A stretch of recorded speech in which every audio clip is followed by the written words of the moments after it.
What is an A3 in Lean? I'm going to show you on my computer screen after the intro.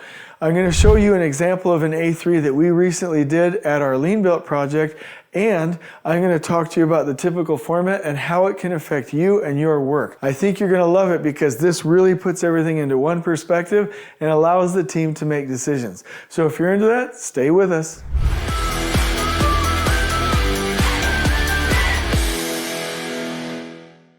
What is an A3 in Lean?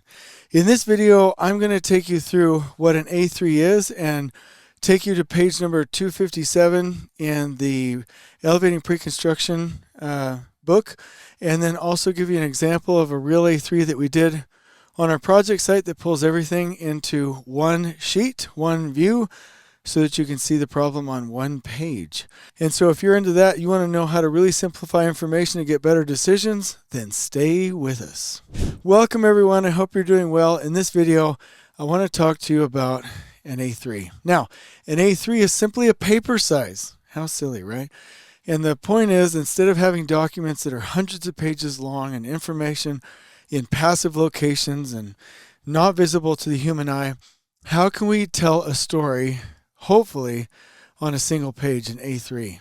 And so this is a Lean tool because all Lean systems are seeing systems. If you can't see it on one page, then it's not Lean yet, and so we use A3s to get there. So let me go ahead and take you through the concepts, and let's first start with page 257 in the book Elevating Pre-Construction Planning. Okay, so let's get started. An A3, like I said, it is a paper size. Now you don't have to use 8.5 by 11, you can use 11 by 17. Heck, you can even use 18 by 24, 24 by 36, 36 by 48.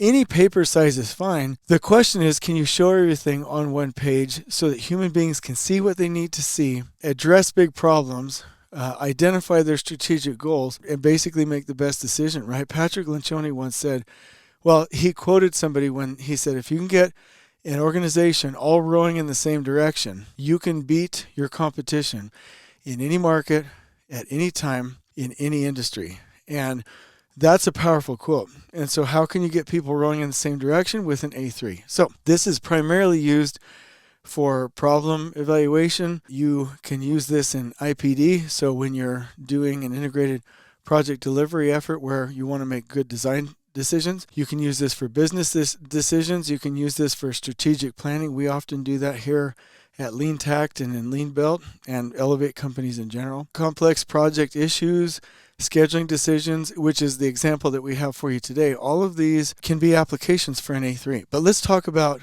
A3s. Number one, it's nice if you have a problem statement. Number two, the current state analysis. Now, the reason this is important is because the people seeing the A3 for the first time might not have this background, right? They might not have the context, and context is important. So do they have the context? Then the goal, right? What are we attempting to accomplish? And what was the root cause? Like, what is causing the current state, meaning the problem, and what's causing the need for the goal? Then you go in and once you have so the root cause is probably the biggest one. So I'll just put a number of boxes around that. That's probably the biggest one. And then you can look at proposed countermeasures. Now, for us, the example that we're going to show you to the right has the proposed countermeasures. And once you, as a team, decide on what course of action you want to take, you can have a plan of action and then follow up and evaluation, meaning you don't want to just let the effort die and not properly track it or finish it. And then at the end, reflection and learning opportunities, right? So this is generally the format. Not all A3s, as you will see in a moment, have to follow this exactly, but that is the general purpose. So for us, let me take you to ours. This is an A3 that we put together for our switchgear. It was actually really hard to do this. It's not an easy thing to do, but we put together, hey, what do we do if we don't expedite switchgear and we wait for APS approval? What happens if we order immediately through one of our trade partners? And what happens if we order it through a wholesaler? And really we wanted to tell that story. So let me go ahead and talk about a couple things. In each one of these, we kind of looped in, the root cause, the problem evaluation into this text over here to the left. Then we went ahead and mapped out a timeline and then said, hey, what are the pros and the cons here. Now, you all have probably heard of choosing by advantages, where you don't do the cons.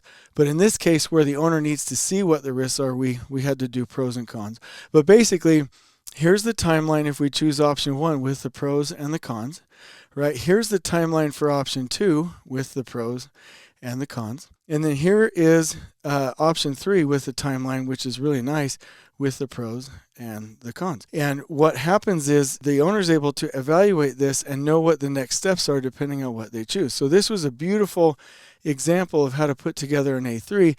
And what I did when I got it from our team was say, hey, well, what about this? Did you think about this? Like, you're trying to tear it apart. And after you go through multiple revisions of this and you've told a complete story and you have all of and you basically need to anticipate any questions or objections. And when you do that, you're ready to show it to the team. And then what was interesting about this is once we sent this to the owner, they were like, okay, this is option 1. Okay, this is option 2. Okay, this is option 3. Oh my gosh, option 3 is what we want to go for. Let's proceed. And it was like that. It was quick. There wasn't any back and forth. There wasn't any emails back and forth. We didn't wait for long periods of time. Nothing got held up in a queue. We were able to act. And so right now on our current project, we are releasing switchgear according to option 3.